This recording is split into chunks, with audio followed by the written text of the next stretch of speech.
The CEO arrived in a wheelchair to test his secretary.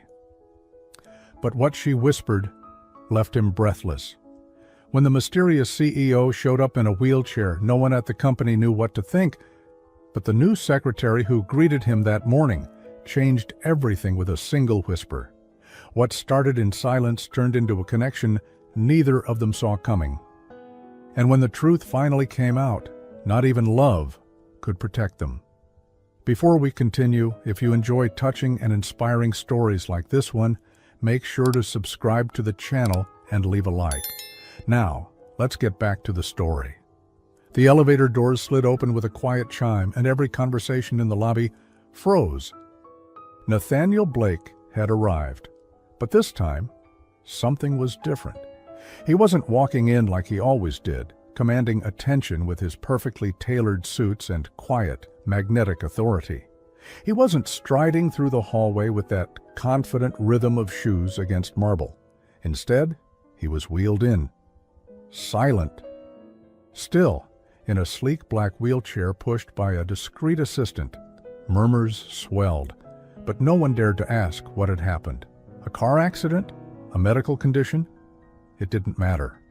In the world of Blake Industries, Nathaniel's presence was power, and power didn't need explanations. He rolled through the polished corridor with the same cold precision he was known for. But this time, the world looked up from a different angle. Behind his sharp light blue eyes, something else churned. A quiet calculation. This wasn't an accident. This was a test, and only one person was being tested. Her name was Olivia Morgan. Exactly 34 minutes earlier, Olivia stood at the reception desk. Adjusting the sleeve of her sapphire blue dress, her copper-red hair spilled gently over one shoulder, catching the light every time she moved. Today was her first official day as Nathaniel Blake's executive assistant, and she was already 30 minutes early. First impressions, she whispered to herself, pulling in a calming breath. No mistakes. The receptionist, Carol, leaned closer. Just a tip. Don't try to be friendly with him. He doesn't do small talk or smiles. Olivia gave a soft chuckle, brushing a golden strand behind her ear. Thanks for the warning. Moments later, Olivia's phone vibrated. Incoming text. Floor 42, conference room A. Prepare materials and wait for Mr. Blake. She pressed the elevator button, her heart already racing. But nothing could have prepared her for what happened next. When the elevator doors opened again on floor 42, the assistant rolled Nathaniel in. Olivia turned at the sound of wheels. Her green eyes widened in surprise. For a heartbeat, she froze, then steadied herself. No gasp, no awkward stare, just a composed breath and a calm focus on his eyes instead of the chair. She stood, walked toward him without hesitation, and held the door. "Good morning, Mr. Blake," she said, her voice calm and clear. "It's nice to finally meet you." Nathaniel looked up, searching her face. No flinch, no awkward pause, no fake smile. She didn't stare at the wheelchair, she looked straight into his eyes. That was the first surprise. For a flicker of a second, Nathaniel felt exposed, like her gaze had slipped past the mask. He gave a faint nod. "Let's begin." For the next hour, Olivia handled everything with quiet precision. She offered files before he asked, brought water when she noticed his throat clear, answered questions with short, well-prepared responses. She didn't fumble once. She didn't try to impress. And most importantly, she didn't avoid him or overcompensate. She treated him like a man, not a headline, not a rumor, not a chair. Nathaniel was used to two types of people, the ones who feared him and the ones who wanted something from him. But Olivia, she didn't seem to belong to either group, and that made her dangerous or brilliant. He hadn't decided yet. When the meeting ended, he glanced at his watch. "Stay. I need to speak with you privately." She nodded, collecting her notes. As the door shut behind them, he spoke without looking up. "You've heard the whispers, haven't you?" Olivia tilted her head slightly. "About you being in a wheelchair?" His eyes flicked to hers. "And? And it's none of my business," she replied. He studied her, letting silence fill the space between them. She didn't squirm. Nathaniel leaned back in his chair, tapping a finger against the armrest. "Most people get uncomfortable around weakness." "I haven't seen any weakness yet," she said gently. "Only a man adapting." That was the second surprise. Nathaniel's jaw tightened. He was supposed to stay distant, controlled, but her words slipped beneath his defenses like smoke under a locked door. He looked down, then up again. "You're different." "I get that a lot," she replied with a small smile, then lowered her voice just enough to create an invisible bubble between them. "But you're not as unreadable as you think you are, Mr. Blake." His heart stopped for a second. "Excuse me." She stepped closer, leaned in, just enough for a whisper. Her green eyes locked onto his, and then she said it, words no one else could hear. "If you're pretending, I hope it's not because you've forgotten how to be seen." Nathaniel froze. She pulled back just as calmly, picking up her notebook again as if nothing had happened. "Will there be anything else, sir?" He stared at her, speechless for the first time in years. Because she knew, not just the chair, not just the act. She saw him. He nodded slowly. "You're dismissed." But as the door closed behind her, Nathaniel Blake felt something he hadn't felt in years, shaken. Outside the room, Olivia walked down the hall, her face calm, but her chest thudding. She hadn't planned to say that. It just came out, like her soul recognized something in him, like her own secret dared to reach out to his.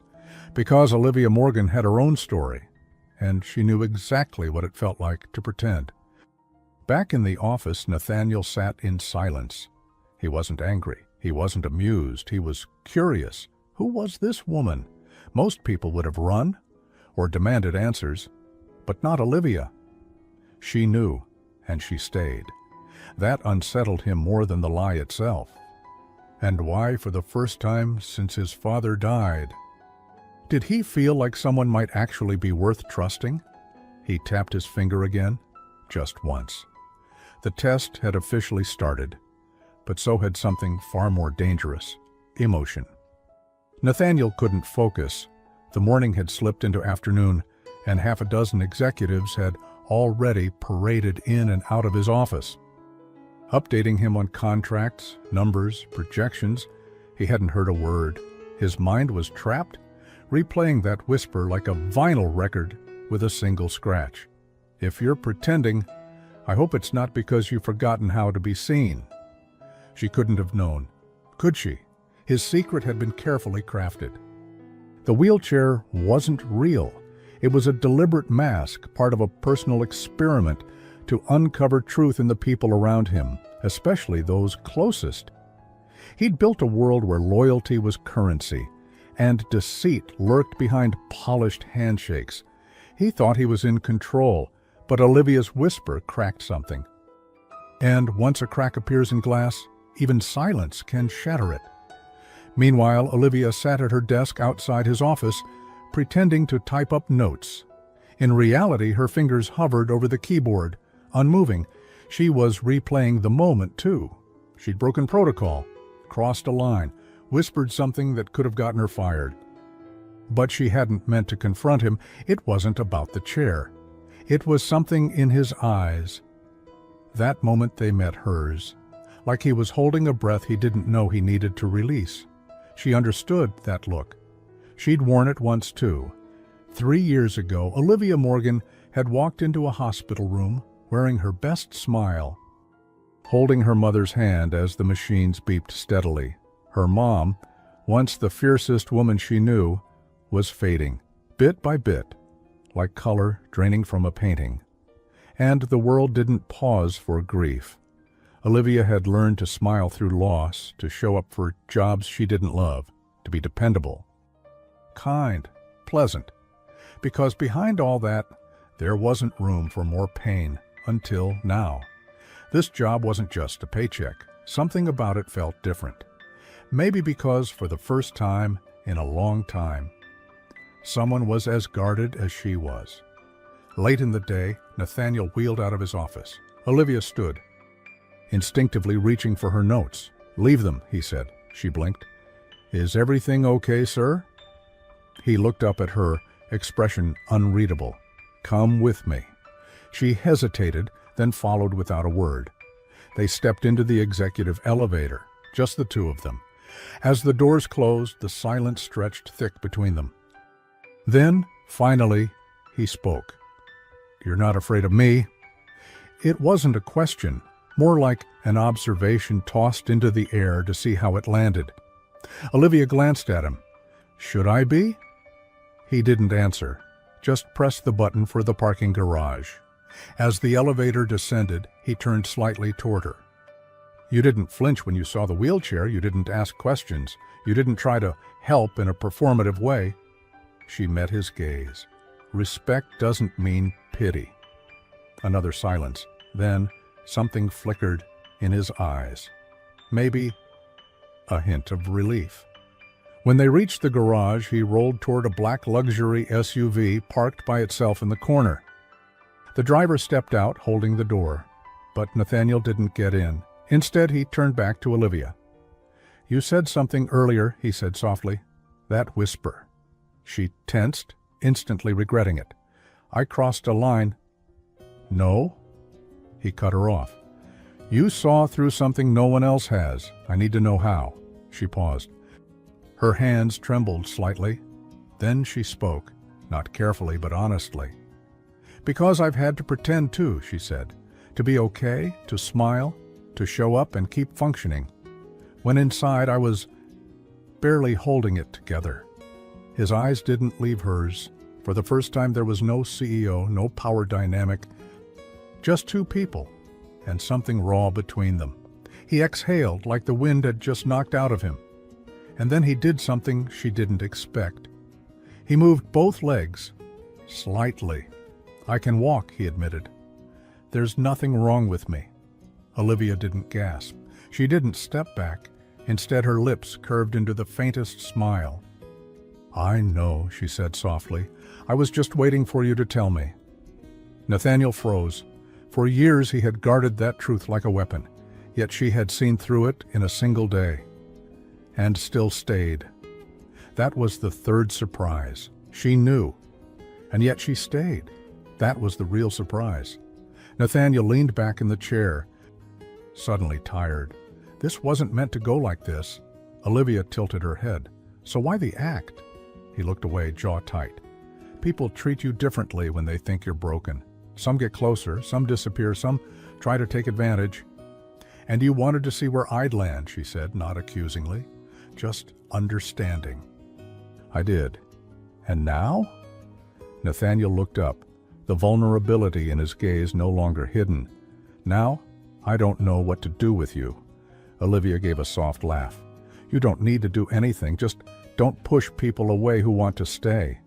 For a second, the moment stretched too long, and then his phone buzzed. He glanced down. Emergency board meeting. Crisis overseas.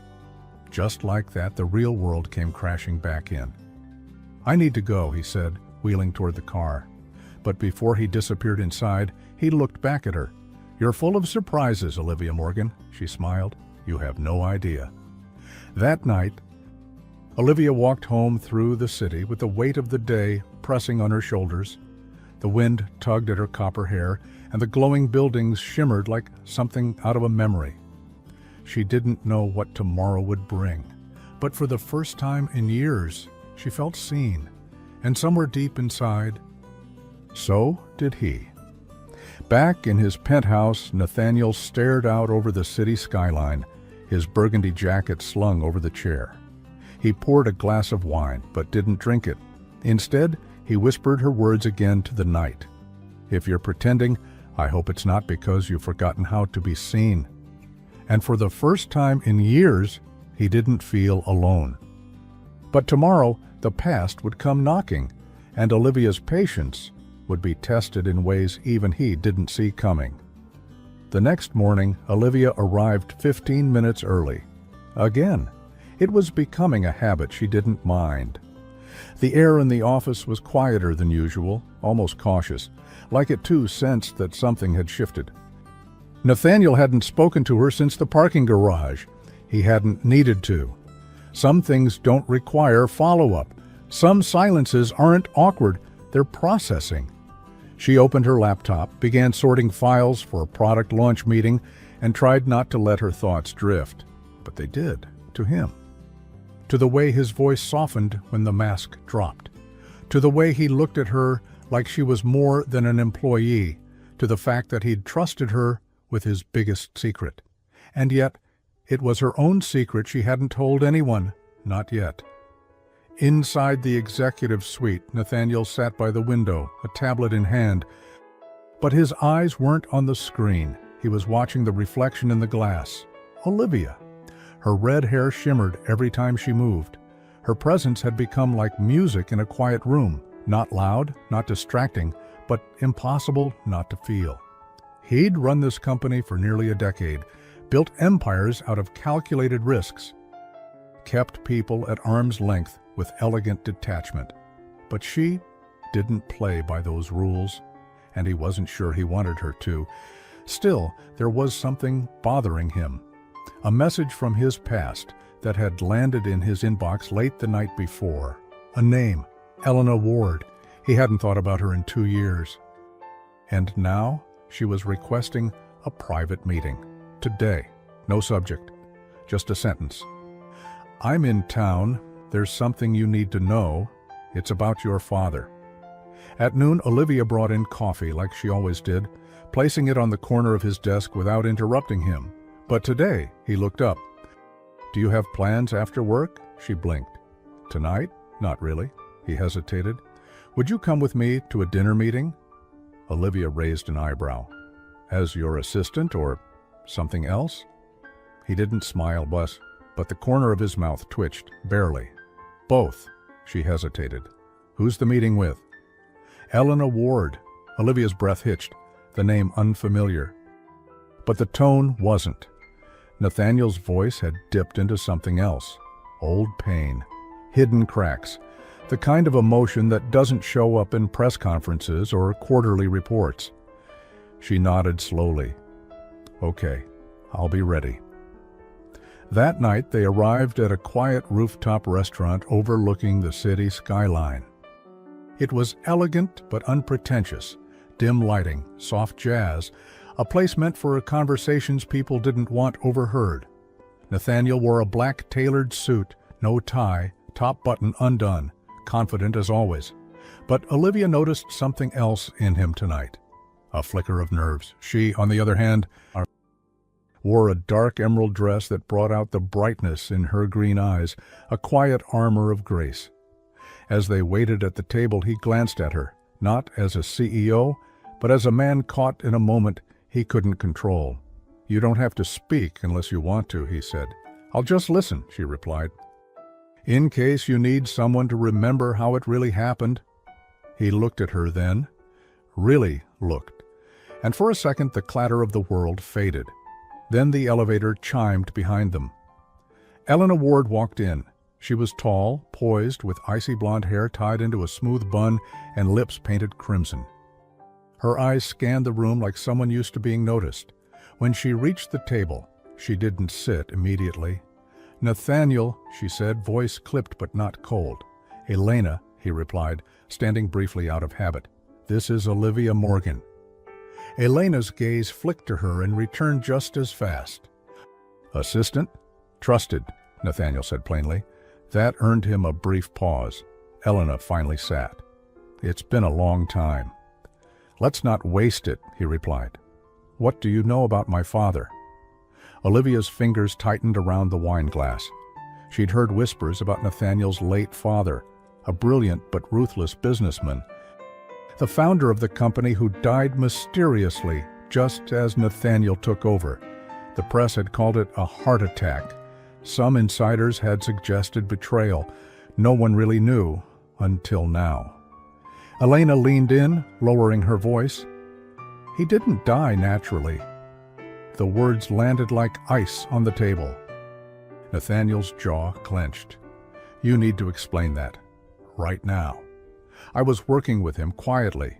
In the last 2 years before his death, she said. Your father was planning a full restructure, splitting the company, half to you, half to someone else. Who? He demanded. Elena's eyes didn't move from his. Me. Olivia sat back slightly, heart racing. Elena continued. We were partners, not romantically, don't worry, but business partners. Your father knew the company needed a different future. He wanted to protect you from what he was becoming. He didn't trust himself anymore. That makes no sense, Nathaniel snapped. He was the most controlled man I've ever met. Yes, she said softly, and that was exactly the problem. He had secrets, ties to people you don't know. He was trying to undo damage quietly before it collapsed. And you need to understand this, Nathaniel. Crosspoint was his design. Every encrypted line of code, every hidden protocol came from him. He built it, then realized too late what it had become. Nathaniel ran a hand through his hair. Why are you telling me this now? Because someone is reopening the past, she said, and they're coming for you next. The table fell silent. Elena stood. I'll send the documents to your private email. But be careful, Nathaniel. You inherited more than his title. You inherited his enemies, too. Without waiting for a reply, she turned and walked away, heels echoing against the glass floor. Later, back in the car, Olivia sat quietly as the driver pulled away from the restaurant. I'm sorry, Nathaniel said suddenly. That wasn't fair to put you in the middle of. Olivia shook her head. You didn't. I offered to be there. He turned to her. Still, you didn't sign up for this. She looked at him, really looked, and then placed a hand gently over his. I didn't sign up for pretending, she whispered, but I'm here now. And I don't plan on disappearing. Nathaniel didn't speak. His fingers tightened slightly around hers. But outside the window, far behind them, a figure stood watching the car disappear into the night. Someone who had been waiting a long time, and who wasn't going to let the truth stay buried much longer. When rain tapped softly against the windows the next morning, as if the sky itself was trying to whisper something, inside the high-rise, the mood at Blake Industries was different, heavier. Like the building sensed its foundation wasn't just steel and glass, but secrets, and one had just started to unravel. Nathaniel didn't show up for his usual 8 a.m. check-in. He didn't send messages, didn't respond to calls. Olivia sat at her desk, staring at the blinking cursor on her screen, trying not to overthink. But the silence was already screaming. She kept replaying last night. Elena's warning, Nathaniel's hand gripping hers, and that final look he gave her before stepping out of the car, like he wanted to say more, but didn't trust the air around them. And that worried her most. Not what he said, but what he didn't. At exactly 9:23 a.m., the door behind her opened. She turned, expecting him. But it wasn't Nathaniel. It was Marcus Reed, head of corporate security, a man whose jaw was carved from granite and a man whose reputation was built on secrets, maybe even dangerous ones.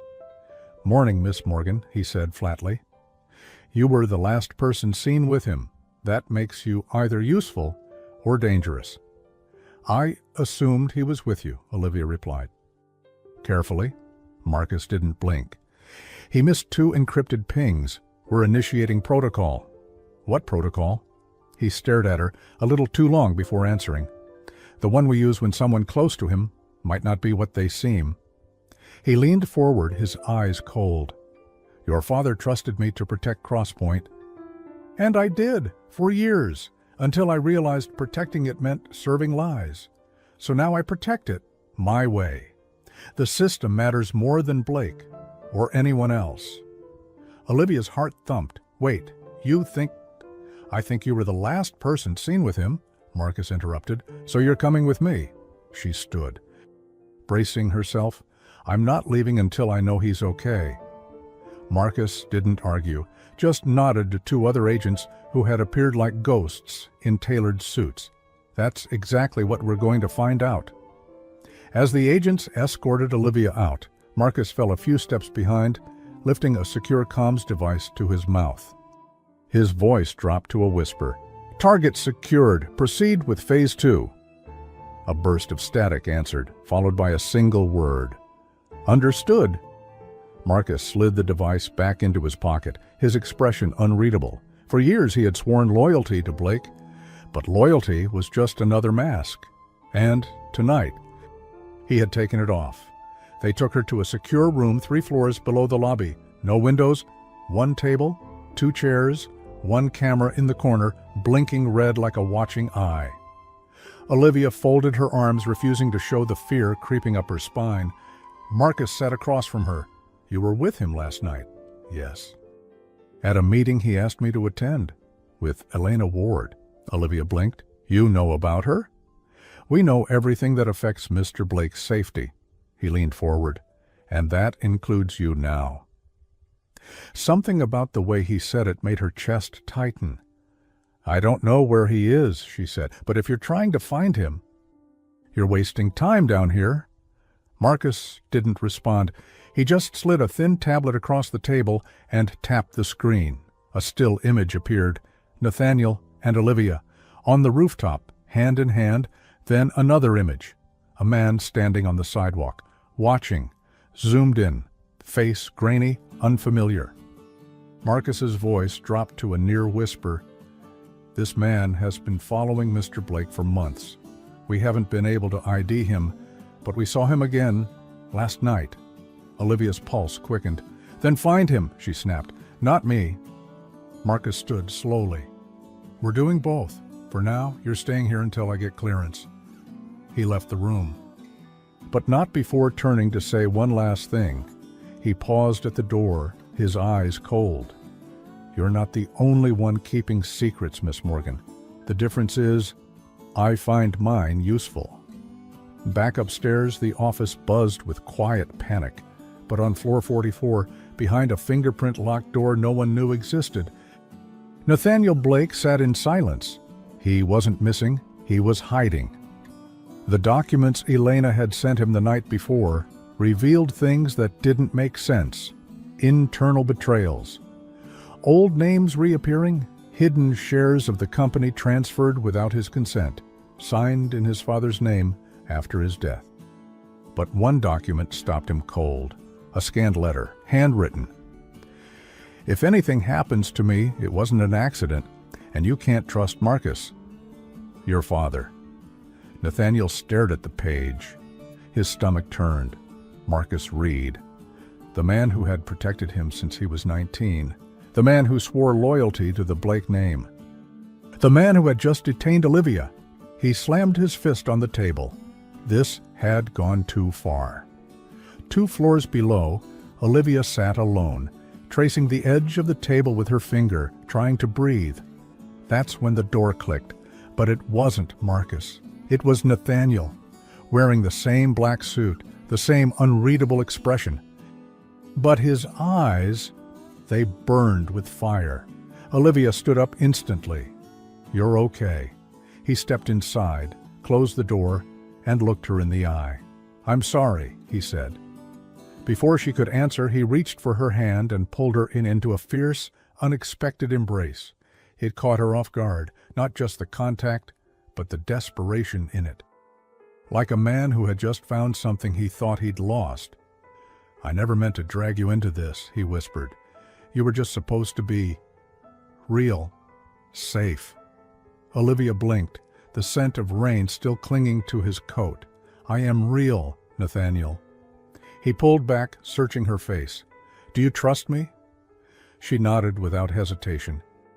"Yes." "Then I need you to leave, tonight. Just for a few days. Go somewhere quiet.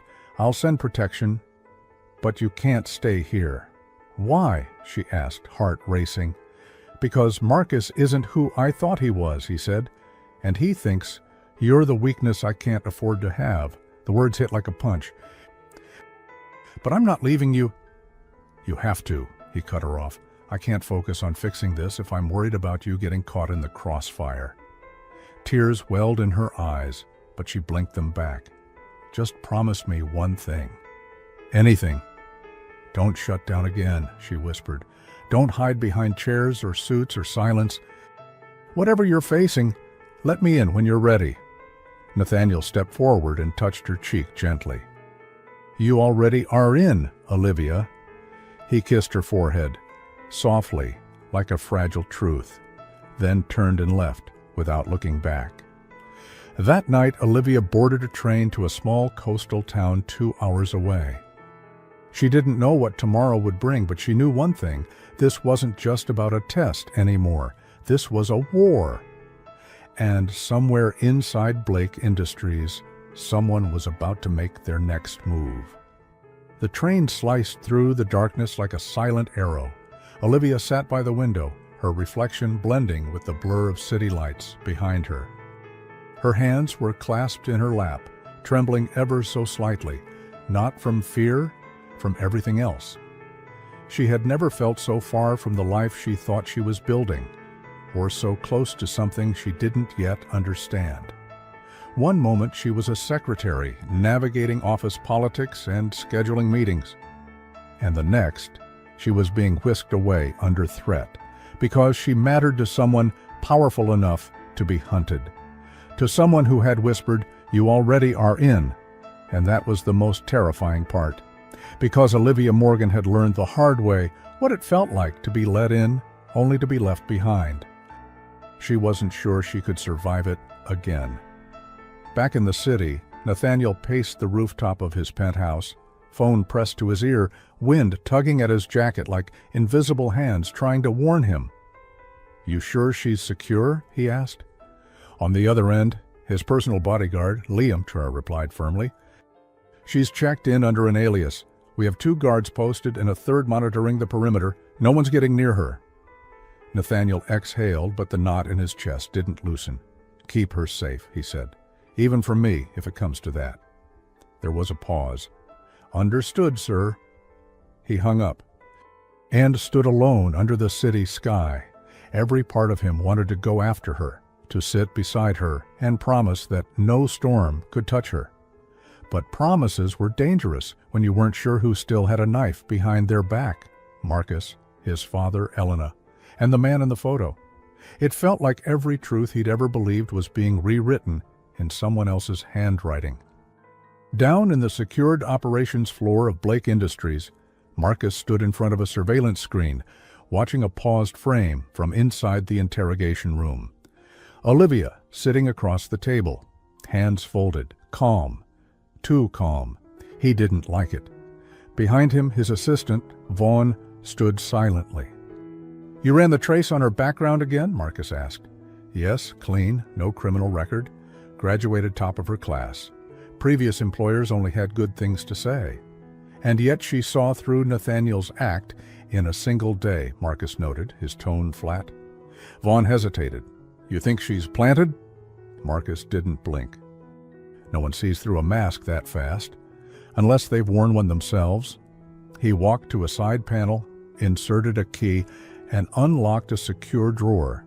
Inside was a black folder marked Cross Point. It had been untouched for 6 years, until now. "Pull the files on her parents," Marcus said. "Start with her mother." "Why?" Vaughn asked. Marcus turned, eyes cold. "Because Olivia Morgan might not be here by accident." Olivia stepped off the train just as dawn broke across the coastal sky. The small town was quiet, the air thick with salt and silence. She checked into the inn under the name Claire Devlin, the name Nathaniel had chosen for her alias. It had belonged to someone he once trusted, his childhood nanny. It felt oddly intimate, like she wasn't just being hidden, she was being protected. Inside the room, she collapsed onto the bed, still fully dressed. But sleep wouldn't come. Not because she was scared, but because something didn't add up. Why had Nathaniel trusted Marcus for so long? And why was his father trying to split the company with a woman no one had ever heard of? Elena had said the company was being targeted, But what if it wasn't the company? What if it was him? Her thoughts spiraled until her phone buzzed with a message from an unknown number. "Olivia, we need to talk. You're not in danger yet, but there are things you don't know. Meet me at the pier. 9 a.m. Elena Nathaniel stared at the document again, his father's signature. Post-dated. After death. It didn't make sense. The man was meticulous. He would never leave loose ends, especially not ones this sloppy. Unless he wanted someone to find it. Nathaniel opened his encrypted safe, pulling out a flash drive with a single name etched on the casing. J. Cross. He hadn't looked at it in years. It had been given to him by his father during their final conversation, the night before he died. A conversation filled with tension, unfinished thoughts, and a single line Nathaniel never understood. "One day you'll wish I was the villain. It'll be easier than the truth." He inserted the flash drive. Inside, one video, dated 2 days before his father's death. He clicked play. The screen lit up with the image of his father, older, gaunter than Nathaniel remembered, sitting in the same chair Nathaniel now used in his office. "If you're watching this, I'm gone, and if I'm gone, someone made it happen. You've always trusted Marcus. I did too, until I didn't. Look into Crosspoint, look into Elena, and if you've met Olivia Morgan already, protect her. She has no idea who she is, but she's the key to all of it." Nathaniel's blood ran cold. He paused the video, rewound. She has no idea who she is. What the hell did that mean? He opened a new file on his laptop, typing quickly. Olivia Morgan. Parents, background, ties to Blake Industries? And for the first time, he doubted whether Olivia's presence in his life had been fate or a move in a game she didn't even know she was playing. At 9 a.m. sharp, Olivia stood on the empty pier. The wind pulled at her copper-red hair, and waves crashed softly against the wood beneath her feet. She scanned the horizon. Then, footsteps. Elena appeared, trench coat pulled tight, sunglasses hiding her eyes. "You came?" she said. "You left me no choice," Olivia replied. They stood in silence a moment before Elena said something Olivia wasn't ready to hear. "Your mother used to work for Nathaniel's father," Elena said. Olivia froze. "No, she didn't. My mother was a teacher. She worked at a school." Elena shook her head. "She did, in the beginning. But her real name wasn't Morgan. It was Amelia Ward. She was recruited quietly and became part of his personal protection detail. And more than that..." Elena paused, her voice low. "Olivia, your mother wasn't just a guard. She helped him build parts of Crosspoint. She wrote lines of the encryption code herself. She left her mark in it, literally." Elena's voice dropped even lower. "He wanted a lock no one could fake. So he tied it to something unchangeable. Blood." Olivia frowned, confusion flickering across her face. "Blood?" Elena nodded. "Yes. The key was written in her, whether she wanted it or not." Olivia's breath caught, her fingers tightening on the photograph. "What are you saying?" she whispered. "That piece of her lives on," Elena replied, "whether you realize it or not. And I warned her it was too dangerous to stay close to him, because I knew about Crosspoint. Everyone close to your father did." Olivia's voice trembled. "So my real name should have been Ward?" Elena nodded. "Yes, your mother changed it to protect you, to keep you hidden." Elena reached into her coat and handed Olivia a photo. A black and white image. A woman, unmistakably Olivia's mother, standing beside a younger version of Nathaniel's father, wearing a security badge. "I don't understand," Olivia whispered. "Neither did she," Elena said, "until it was too late." Suddenly, the wind felt colder, the waves louder. Because everything Olivia believed about her past was starting to crack, and someone somewhere was getting closer to the truth, faster than she ever imagined. Olivia stared at the photograph in her hands, her fingers trembling. Her mother, barely older than Olivia was now, stood beside a man who looked hauntingly like Nathaniel. Same posture, same sharp eyes, but colder, harder. The photo was old, grainy, but there was no mistaking the truth. "I don't understand," Olivia whispered again, her voice breaking. "She never told me anything about this." "She couldn't," Elena said, calm but not unkind. "The people your mother worked for made sure of that. Your birth was complicated. You were protected from what she knew, maybe even from who you are." Olivia's stomach twisted. She thought of her mother. Gentle, warm, fragile in her final years. How she used to hum old songs while brushing Olivia's hair, how she always avoided talking about her younger days. Back then, Olivia thought it was trauma, or maybe just sadness. But now she realized it had been fear, real fear. She stepped back, eyes wide. "Are you saying I'm part of this? Of whatever Nathaniel's father was hiding?" Elna sighed, watching the ocean like it had answers. Not by choice, but by blood, back in the city. Nathaniel was unraveling the same thread. He sat in his office, files spread out across the floor, laptop open to a genealogy program he'd never imagined using. The documents he had pulled on Olivia's family, public ones at least, painted a surface-level picture, middle class, no criminal records. A quiet life in a small town. But there were gaps, too many. Birth certificate, partially redacted. Hospital records, missing the doctor's signature. And most disturbing, Olivia's mother, Amelia Morgan, had no digital trace for the first 22 years of her life, as if she simply didn't exist before that. He ran a reverse search on the photo Elena had included in her encrypted message. Within seconds, a match appeared in an old private security database. Amelia Ward. Private Protection, Internal Affairs Division, Blake Industries. Clearance level, Alpha 5. Date of exit, classified. Nathaniel leaned back in his chair, heart racing. "Amelia Ward. Amelia Morgan," he whispered. "She changed her name." His eyes darted back to the screen. Another record. Elena Ward. His fingers flew across the keyboard. Search. Amelia Ward. Elena Ward. Connection? A file popped up. Sisters. Nathaniel froze. His breath caught. Oh my God. Olivia's mother wasn't just Amelia Morgan. She was Amelia Ward, which makes Elena her aunt. And Olivia. He stopped, the weight of it hitting him. She was born a Ward. Back at the pier, Olivia clutched the photo as if it were the only thing tethering her to reality. "You've known this all along?" she asked, her voice sharp. Elena nodded once. "I watched you grow up from a distance. Your mother wanted a clean life for you. After she left the organization, she made me promise never to contact you. But after she died, I couldn't sit still anymore." Olivia swallowed hard, her throat burning. "Why now?" she asked. "Why tell me all this now?"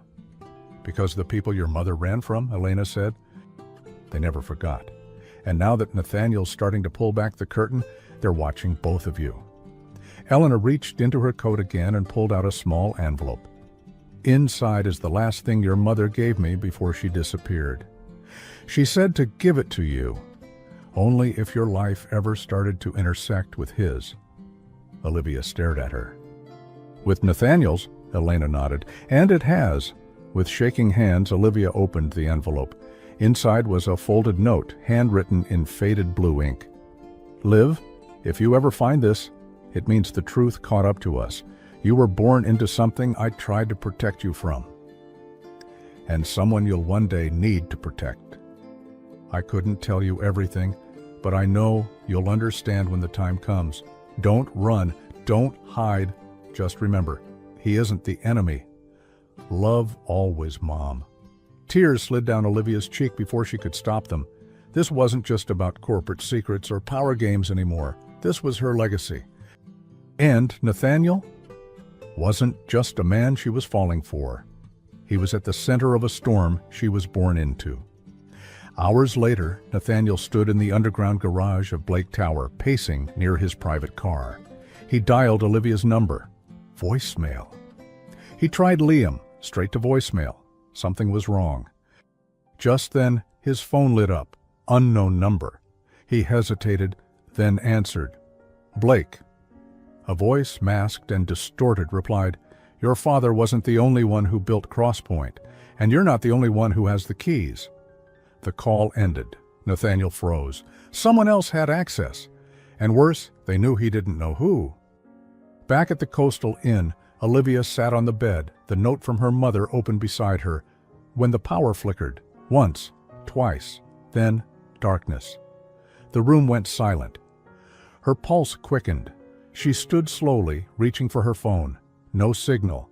Then, a knock on the door, 3 soft taps. She approached. Hesitant, heart racing. Who is it? She called out. No answer. Another knock. She backed away. Suddenly, a voice came from behind the door. Low, calm, and terrifyingly familiar. I'm not here to hurt you, Olivia. It was Marcus. You shouldn't have left the city. Now you've made yourself a target. In the shadows, Nathaniel stood before a locked vault in the basement of the old Blake estate, a property he hadn't visited in over 10 years. He placed his hand on the biometric scanner. Welcome, Nathaniel, the system chimed. The door opened with a heavy creak. Inside, rows of old files, tapes, and confidential records sat in dust-covered shelves. But he wasn't looking for documents anymore. He was looking for something his father had hidden, something Elena had hinted at, the other half of Crosspoint, and maybe the truth about Olivia. Back at the inn, Olivia stood frozen as Marcus slowly opened the door and stepped into the room, hands raised, unarmed. I'm not your enemy, he said, voice calm. I'm your protector. I've always been. She didn't believe him. Then why was I locked up yesterday? Because I needed to know who you were, and now I do. He stepped closer, too close. You're the last piece. You always have been, and you're in danger. Olivia, she swallowed. From who? He looked her dead in the eye. From Nathaniel. Olivia stood frozen, her back pressed against the cold wall of the inn room. Marcus was in front of her now, calm, collected, terrifyingly measured. No weapons, no threats, just a statement that shattered everything she thought she understood. You're in danger, Olivia. From Nathaniel. Her pulse thundered in her ears. No, she said, her voice shaking. You're lying. I wish I were, Marcus replied me, but I knew his father, intimately, better than Nathaniel ever did, and I know what was passed down to him. Passed down, she echoed. Confused, Marcus took a slow step closer, his voice lowering. Crosspoint isn't just a company secret, it's a surveillance and control system, built to watch, record, and manipulate. Markets, governments, people, every secret it collects becomes a weapon. Olivia's heart dropped. He wasn't talking about a scandal. He was talking about something criminal, something deep. And Nathaniel, Marcus continued, has the other key. She shook her head slowly. No. He didn't even know what Crosspoint was until recently. I was there when he found out. You were there when he said he found out, Marcus corrected. That's not the same. He pulled a small device from his coat, a flash drive, and set it on the table between them. This came from one of Blake's hidden accounts, files he never wanted you to see, records, codes, conversations, enough to show he isn't the man you think he is. Olivia didn't move. Marcus leaned in slightly, his voice low and deliberate. Blake isn't who he says he is. You can believe me, or you can keep pretending. Either way, the truth will catch up to you. The words hit her like glass. Because she did have doubts about how Nathaniel had started avoiding certain questions. About the way he was always one step ahead, even in things he wasn't supposed to know. But part of her didn't care, because she had felt his pain. She had seen the man underneath the CEO mask. She had been inside his heart, if only for a moment. And that moment had felt real, still. What's on the drive? She asked quietly. Marcus handed it to her. Watch it. Alone. Then decide what you believe. He stepped back, opening the door behind him. I'm staying at the motel across the street. You have until morning. After that, you'll need to choose who you're standing with.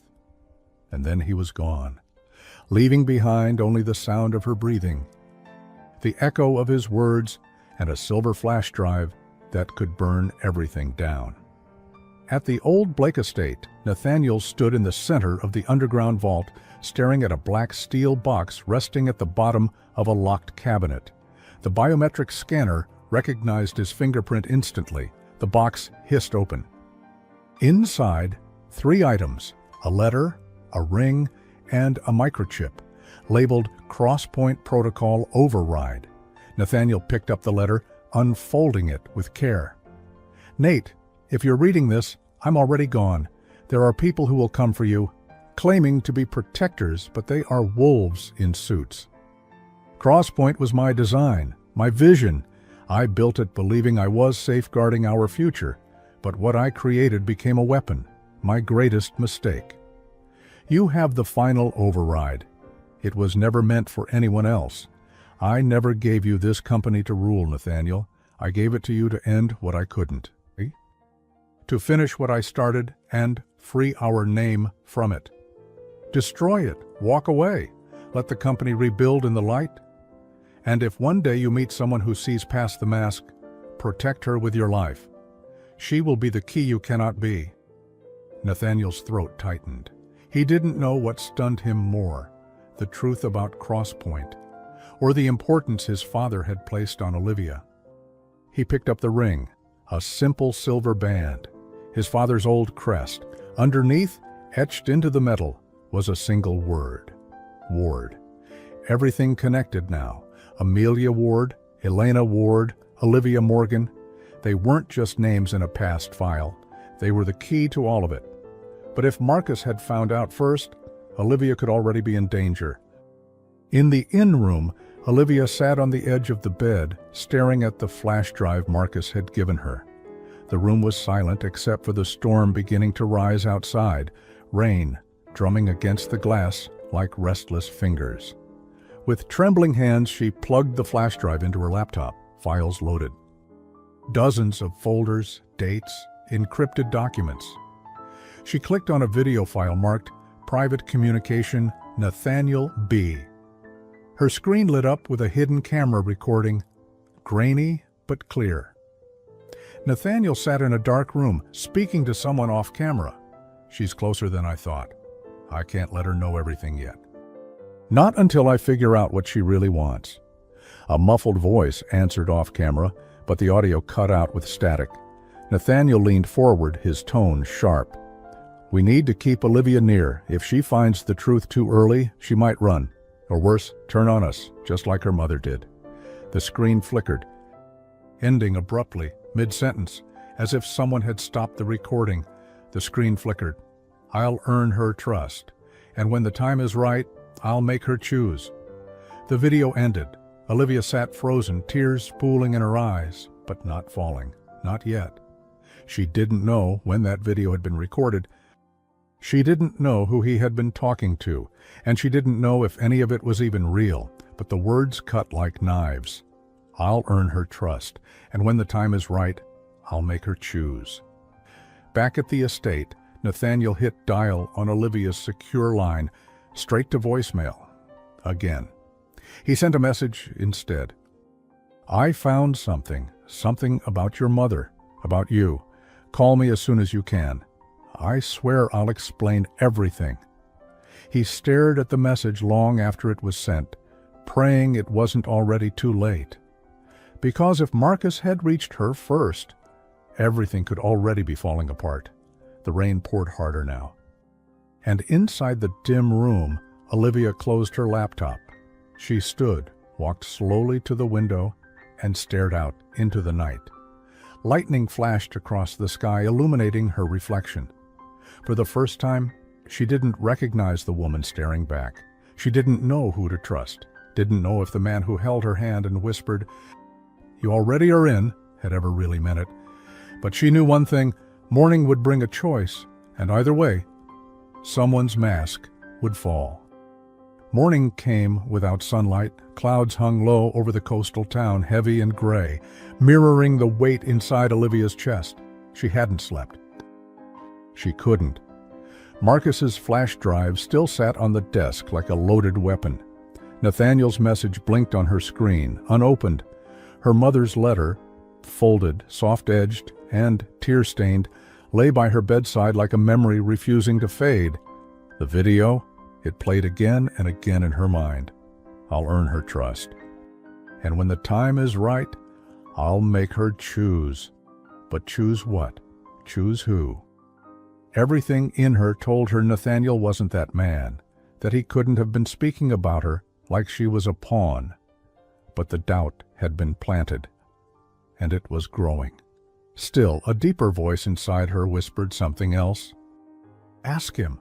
Look him in the eyes. Don't run. Don't guess. Find the truth for yourself. She glanced at her phone again, and this time she opened the message. I found something. Something about your mother, about you. Call me as soon as you can. I swear I'll explain everything. She held the phone to her chest and breathed in deeply. Then she texted back, we need to talk, face to face, no more secrets. The reply came instantly. Meet me at the Blake estate, noon. It's time. Nathaniel stood by the tall window of his father's old study as thunder rumbled in the distance. The storm hadn't reached the city yet, but it was coming. The kind that made the air feel tight, electric. He hadn't been in this room for years, not since the funeral, not since the secrets were still buried. But now, everything was out in the open, or dangerously close. The video he had decrypted from his father's vault proved that Crosspoint wasn't just a database.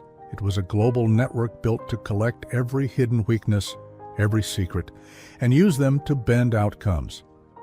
Boardrooms, governments, even wars, all controlled from the shadows.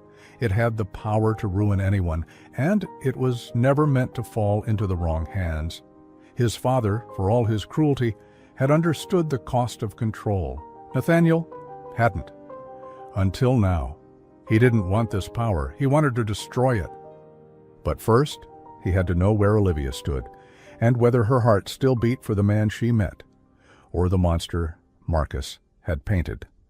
At 11:52 a.m., Olivia arrived at the estate's heavy iron gates. A black car idled out front, Marcus inside. He stepped out as she approached, holding a small umbrella. Last chance, he said quietly. You walk through those gates, you don't come back the same. She looked him in the eye. Neither will he. Then she walked past him. Inside, Nathaniel turned as the door creaked open. And there she was, soaked from the rain. No makeup, hair tied back, face pale but eyes sharp. A storm wrapped in elegance. Live, he said softly. Don't, she interrupted. She walked into the room slowly, eyes scanning everything, the old books, the faint scent of whiskey and cedarwood, the lingering presence of a man who haunted them both. His father. Nathaniel stepped forward. I was afraid you wouldn't come. I almost didn't, she admitted. He watched her carefully. You saw the video. She nodded once. Tell me it's not real. Nathaniel looked down. It's real. Her heart shattered a little more. But, he added quickly, lifting his gaze, it's not what you think. Olivia crossed her arms. Then explain it, all of it, because if you don't right now, I walk away. And I never looked back. Nathaniel walked toward the desk and picked up the ring from the vault. He held it out to her. This belonged to my father, he said. Look underneath. She turned it over, saw the word engraved beneath. Ward. Her breath caught. He loved your mother, Nathaniel said. I don't mean romantically. I mean, he trusted her. She was one of the few people who challenged him, who tried to stop him from building Crosspoint the way he did. Olivia swallowed. So what happened? She walked away, he said, and took you with her, because she knew the people who wanted that power would come after anyone close to it, especially you. Her voice dropped to a whisper. Why me? Because your mother helped write the original encryption protocol for Crosspoint. She encoded the biometric key using her own genetic markers, which you inherited. That's why half of the override is in your DNA. Olivia blinked, stunned. What? He stepped closer, lowering his voice. The flash drive? The one Marcus gave you? It's real, but it's manipulated. He took a recording from a security debrief, cut out the context, and left only the pieces that looked like betrayal. You didn't see everything. You saw what he wanted you to see. I was protecting you, not planning to deceive you. Olivia stared at him, emotions colliding inside her. Anger, hope, doubt, love. Then why didn't you tell me sooner? She asked. Nathaniel's voice cracked. Because I didn't want to lose you. She blinked back tears. You already did. The words hung in the air like thunder. Silence. Then he stepped even closer, just inches between them. I never pretended with you, Olivia, he said. Not once. Not in that garage. Not in that car. Not the night I held your hand and asked if you trusted me. Her lip trembled. I don't know what to believe anymore. Then believe this, he whispered. You are not a pawn. You are not a tool. You are the only person who has ever looked at me and seen a man worth loving. A tear slid down her cheek. I'm sorry, he said, voice cracking. I'm sorry I let you find out the way you did. I'm sorry I didn't say it when I should have, but I need you to hear it now. He stepped forward, and for the first time, no masks, no walls, no games. I love you, Olivia. Silence, tears, breathing, then her voice, barely a whisper. I love you too. But just as she reached for him, a loud crash echoed through the estate. Glass shattered. Footsteps pounded down the hallway. Nathaniel froze. What the hell? The door burst open. Vaughn, Marcus's assistant, bleeding from the shoulder. They're here, he gasped. Yeah. They found the override chip. They're coming for it, and they're not leaving without it, or without her. Nathaniel turned to Olivia.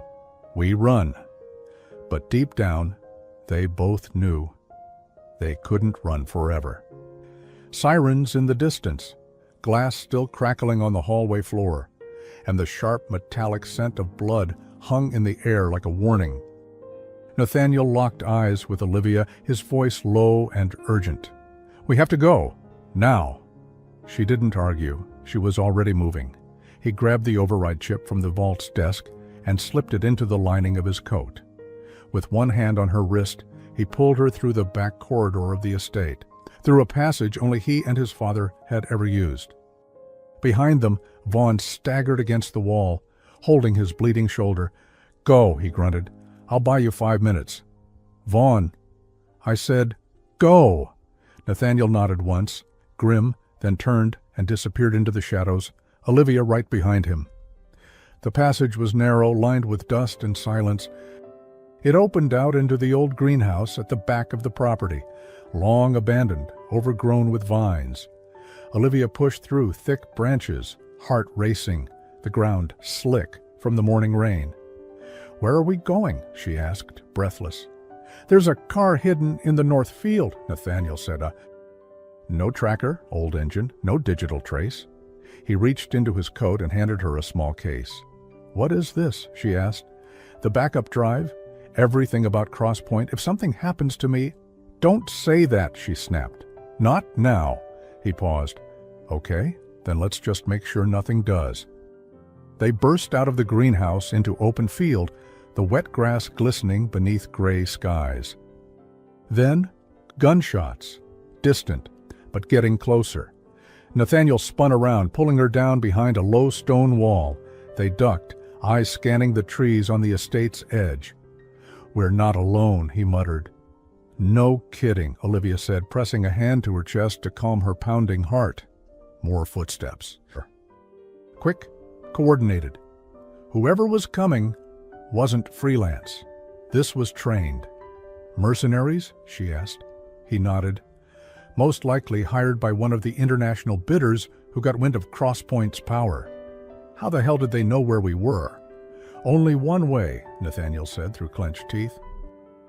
Marcus. Back in the inn, Marcus sat in his car watching the estate through binoculars. Behind him, his phone buzzed once. A private message. Target confirmed. Override chip is with Blake. Eliminate. No witnesses. He stared at the message for a long moment, jaw tightening. Then he typed one word. Understood. But his hand shook as he sent it. Because no matter how many lies he'd told or how long he'd been playing both sides, there was one thing Marcus hadn't accounted for. That he might start caring. And that was dangerous. In the field, Nathaniel and Olivia sprinted toward a rusted, half-buried shed beneath a tree line. He pulled the doors open, revealing a sleek black vehicle, old but well-maintained. He slid into the driver's seat. She jumped in beside him. "Start it," she urged. He turned the key. Nothing. A second time, nothing. Then, the engine sputtered, groaned, and roared to life. They peeled out just as two black-clad figures emerged at the edge of the field, rifles raised. Bullets slammed into the earth around them, kicking up soil. One grazed the back fender. Olivia ducked. "They're aiming for the tires. I noticed." Nathaniel spun the wheel hard, skidding the car onto a hidden dirt road behind the estate that connected to an old maintenance route, a road his father once used for discreet getaways. "How many people know about this road?" Olivia asked. "3, Nathaniel said. 2 are dead. The third is sitting with me." Back at the estate, Marcus walked through the wreckage. Vaughn lay slumped against a wall, alive but unconscious. One of the attackers, masked, armed, stood beside him. "He tried to stall us," the man said. "Of course he did," Marcus replied. He looked around the vault. Empty. "They're gone," he muttered. And then, quietly, a smile. "Good." The masked man tilted his head. "You want them gone?" "No," Marcus said. "I want them desperate. People are most useful when they're scared. When they have no one else left to trust but you." He turned and walked out of the estate, whistling softly. In the car, the rain began to fall harder. Nathaniel gripped the wheel, eyes locked on the road, but his mind was spinning. "Liv," he said suddenly, "there's something I didn't tell you." She turned toward him, tense. "Please don't say it's another secret." "No, not a secret," he said. "Not a secret. More like a risk." She waited. He glanced at her, then back to the road. "The override chip only works once. If we use it to destroy Crosspoint, we can't ever access it again." Olivia blinked. "Okay. But if we don't, we could use it. Expose the players, leak their secrets, shut down the corrupt networks tied to it." She went quiet. "What are you saying?" "I'm saying we can't both have it," Nathaniel said. "This has to be your choice. It always had to be." He pulled the car over near an old covered bridge, killed the engine, and handed her the chip. "It's yours now?" She stared at it, silent. "This is your mother's legacy," he said softly. "And yours. I'm not going to be the one who decides what you do with it." Olivia held the chip in her palm. Rain tapped the windshield like a ticking clock. "I don't want power," she said finally. "I want peace. I want the truth out. But if using this puts people in danger, we'll find a way to protect them," Nathaniel said. "Together?" Her eyes met his. There was no more room for games, no more pretending. Just two people, raw, exhausted, real. She reached into her coat and pulled out the backup drive. "I kept this just in case," she said. "We'll use the drive to decrypt and leak the system. We don't need to keep the chip." "We destroy it," Nathaniel smiled. "You sure?" She nodded. "It ends here. No more hiding." Suddenly, a figure appeared behind the car, knocking on Olivia's window. She gasped. Nathaniel turned sharply, ready to reach for the glove box, but froze. It was Liam, his old personal guard. Nathaniel cracked the window. Liam leaned in. "You two need to move, now." "Why?" Nathaniel asked. Liam's eyes were grim. "Because Marcus just activated the final protocol. You're not just targets anymore." He hesitated. "You're bait." The wind howled through the trees around the covered bridge, and rain fell like needles, slicing through the silence. Olivia stared at Liam through the cracked window, her breath fogging the glass. "What do you mean, we're bait?" Nathaniel leaned forward, voice sharp. "Explain. Now." Liam scanned the woods behind him before answering. "Marcus leaked your coordinates on the dark grid. Crosspoint's Black Protocol. It broadcasts real-time movement of anyone tied to it. The moment you turned on the backup drive, it pinged your location." Olivia's blood ran cold. "He wanted us to activate it." Nathaniel cursed under his breath. "So he could let the wolves come to us?" Liam nodded. "That's how Marcus operates. He pretends to protect you, but he sets the trap, then swoops in as the hero once the damage is done." Olivia glanced at the override chip in her hand. "So what now? Do we run again?" Liam shook his head. "Not this time. You've been running long enough." He looked at Nathaniel. "There's one more way to end this, to shut down Crosspoint without setting off its retaliatory chain." Nathaniel frowned. "How?" "You have to trigger the red lock." Both Nathaniel and Olivia looked at him, confused. Liam stepped closer, lowering his voice. "It was your father's final failsafe, a command buried deep in Crosspoint's root structure. It permanently disables all active nodes and scrambles the data beyond recovery. But there's a catch." "Of course there is," Nathaniel muttered. Liam's expression darkened. "It requires 2 keys, both genetic, one from the system's creator," he looked at Olivia, "and one from its heir." Nathaniel turned to Olivia slowly. Realization dawning. "It was always meant to be us," he said. "You and me, together." Olivia swallowed. "Then let's do it." But Liam didn't move. "There's more," he said. "Once red lock is triggered, the system doesn't just erase data, it sends out a signal, a coded confession. Every file inside Crosspoint goes public. Names, crimes, transactions, everything." Nathaniel paused. "So, no more secrets?" "No more secrets," Liam confirmed, "but that means every single powerful person tied to this, globally, will know who exposed them. You'll be hunted." Olivia looked down at the chip in her hand. Her mother had died protecting her from this. Nathaniel's father had died trying to bury it. And now, they were the ones standing in the final doorway. No more pretending, no more running, only truth. She looked at Nathaniel. "You in?" He didn't blink. "With you? Always." They drove in silence for 10 minutes to an old abandoned broadcast tower, one of Blake Industries' forgotten assets. It had once been used to test encrypted communications before going completely dark. Nathaniel parked the car beneath a rusted overhang, glancing around the perimeter. "Nothing on the motion grid," Liam said, checking his portable scanner. Inside the tower, the floor creaked beneath their feet. Rain dripped through broken panels. A single server terminal still glowed in the corner, a soft green light, blinking like it had been waiting. Olivia sat down in front of it. "This is where she worked, isn't it?" she asked softly. Nathaniel nodded. "Your mother was here the night she disappeared. I found her name in the logs. Amelia Ward was the last person to access this server before the data purge." Olivia reached into her coat and pulled out both the override chip and the backup drive. "I guess I'm finishing what she started." Nathaniel sat beside her.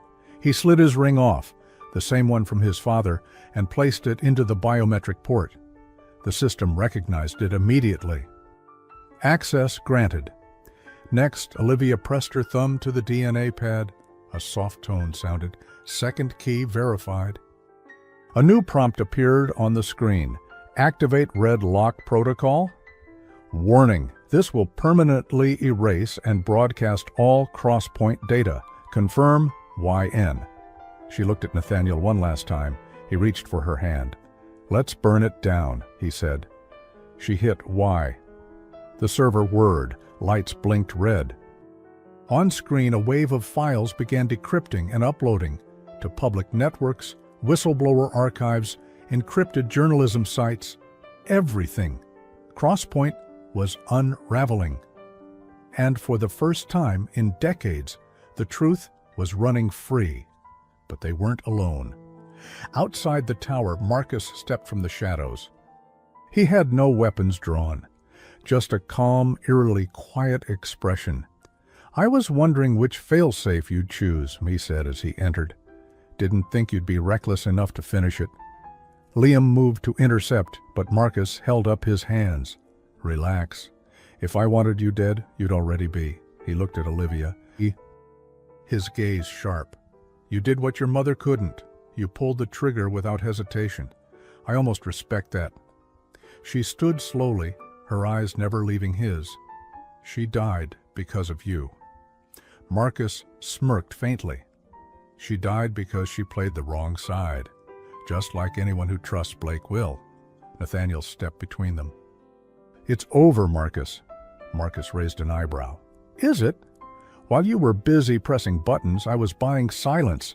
That's what power is, Olivia. Not truth, not loyalty, just silence." He pulled out a small device, a portable jammer, and crushed it under his heel. A signal cut through the air. "Too late," Olivia said. "The data's out." "I know," Marcus replied, calm and amused. "You think you burned a system. All you did was light a beacon, and now every wolf in the world knows exactly who to hunt." They stared at him, confused.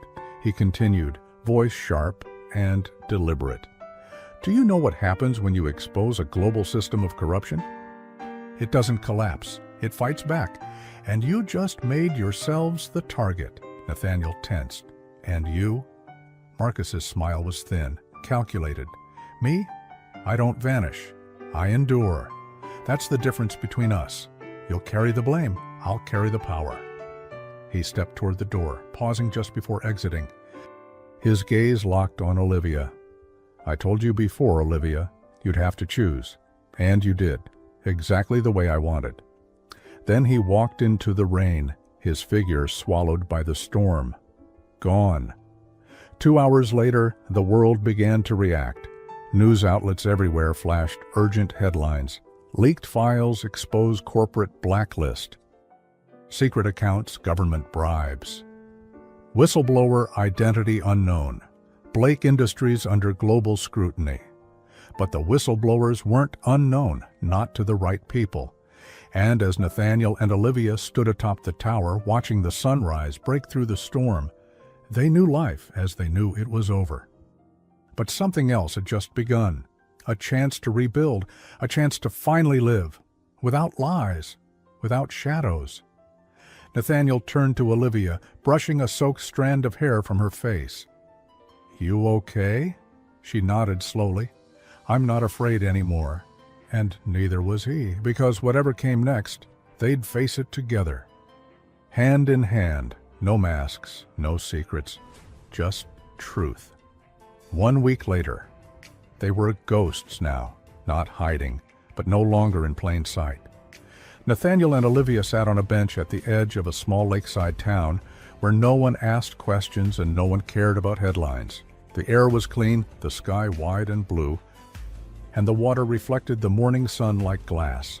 The world had changed, so had they. But in a way neither of them expected. They felt lighter, free, not safe, never truly safe again, but real. And after everything, real was enough. In the days following the Red Lock leak, chaos erupted, names dropped. Systems collapsed, people resigned overnight. CEOs stepped down, politicians were exposed. An entire network of power, money, and manipulation had been burned into public view. Some tried to spin it, others tried to bury it. But it was too late. The truth had taken root. And in the center of the storm, two names remained unconfirmed. A shadow couple, never clearly caught on camera, never formally identified, the whistleblowers of Crosspoint. Some believed they were tech activists. Others said it was Nathaniel Blake himself bringing down the empire he once ruled. But no one could prove it. Because Nathaniel Blake was declared missing, possibly dead. And Olivia Morgan? She was never registered under her real name again. On the lakeside bench, Nathaniel handed her a cup of coffee, still warm. Looks like we're safe for now, he said, his voice softer than it had ever been in the city. And Olivia took it, her fingers brushing his. Until the next monster grows another head, he smiled faintly. Then we keep cutting them off, together. They sipped in silence for a moment, watching ducks glide across the water like the world had finally slowed down just enough to be ordinary. She leaned her head on his shoulder. "Do you miss it?" she asked. "The company?" "The power." He thought for a moment. "I used to think power was the only thing that made me matter. And now?" He turned to her. "Now, I think it was the one thing keeping me from ever being me." She smiled. Then, after a beat, she reached into her coat pocket and pulled out something he hadn't seen since the day they ran. The ring, his father's crest. She held it in her palm, glinting under the morning light. "I kept it," she said, "even after everything." He looked down at it, then back at her. "Why?" "Because it belonged to the man who tried to do the right thing at the end," she said quietly, "and to the man who actually did." Nathaniel said nothing for a moment. Then he took her hand and closed her fingers around the ring.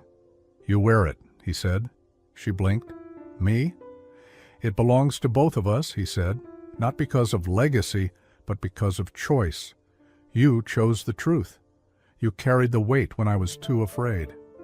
Her eyes welled up, but the tears didn't fall. She had cried enough.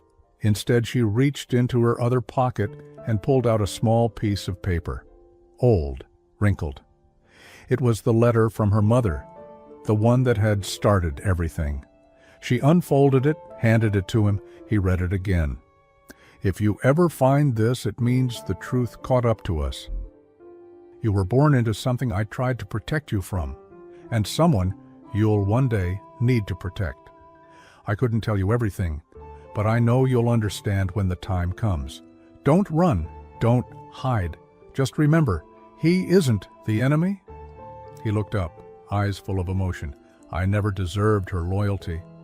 "She didn't give it because you deserved it," Olivia whispered. "She gave it because she believed in the version of you that could be better." Nathaniel swallowed hard. And in that moment, everything heavy inside him lifted. Because Olivia hadn't just helped him destroy Crosspoint. She had helped him rebuild himself. That afternoon, they walked through the small town like ordinary people, hand in hand.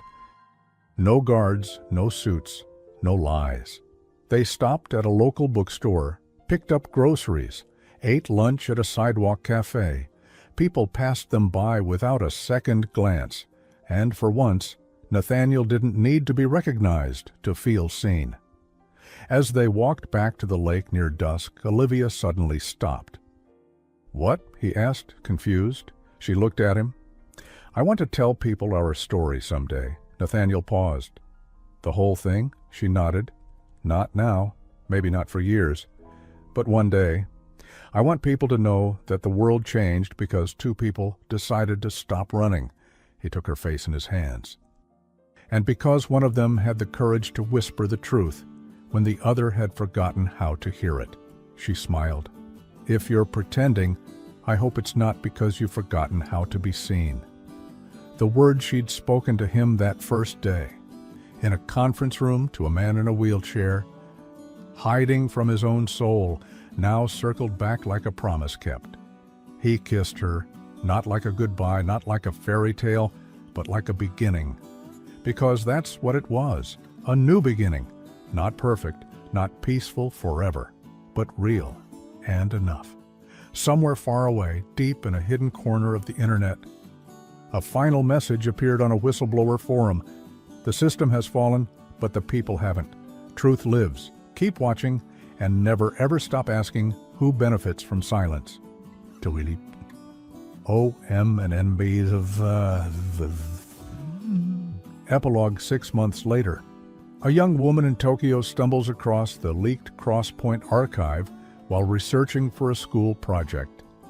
She doesn't understand all of it, the codes, the finance jargon, but she knows one thing: someone risked everything to get this out. She writes a comment beneath the forum post. Whoever you are, thank you. You've changed more than you'll ever know. And somewhere in a quiet lakeside town, Olivia reads it, smiles, and closes her laptop. The end. Now, tell me, if you were in Olivia's place, would you have risked everything to tell the truth, even if it meant losing the person you love? Or would you have stayed silent to protect your heart? Let me know in the comments. I'd really love to hear your answer. And if this story touched your heart in any way, leave a like, subscribe for more stories like this, and rate this story from 0 to 10 in the comments. I'd love to know how it made you feel. You matter. Your voice matters. And your presence here means more than you know. Thanks for watching. See you in the next story.